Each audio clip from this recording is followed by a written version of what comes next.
Kepala Pusat Penerangan Hukum Kejaksaan Agung RI Harley Siregar menegaskan penahanan Thomas Lembong, ex-Menteri Perdagangan dalam kasus dugaan korupsi impor gula merupakan murni penegakan hukum dan bukan politisasi.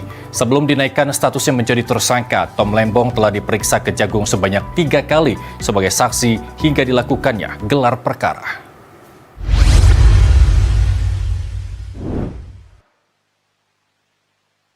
Kejaksaan Agung Republik Indonesia menetapkan mantan Menteri Perdagangan periode 2015-2016 Thomas Trikasih Lembong sebagai tersangka perkara dugaan tindak pidana korupsi kegiatan importasi gula periode 2015-2016 di Kementerian Perdagangan pada Selasa 24 Oktober malam. Tom Lembong terlibat dalam izin persetujuan impor gula kristal mentah sebanyak 105.000 ton kepada salah satu perusahaan swasta di tengah surplus gula dalam negeri.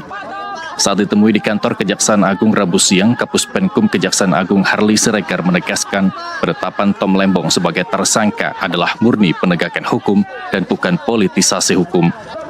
Pasalnya, tim penyidik telah menemukan alat bukti yang cukup serta penyelidikan yang sudah dilakukan sejak tahun lalu. Harley Siregar juga menyebut sebelum dinaikkan statusnya menjadi tersangka, Tom Lembong telah diperiksa Kejagung sebanyak 3 kali hingga dilakukannya gelar perkara. Mau sampaikan dulu bahwa dalam penanganan perkara terkait importasi gula ini ya 2015-2016 sekali lagi saya nyatakan bahwa di sini tidak ada politisasi hukum.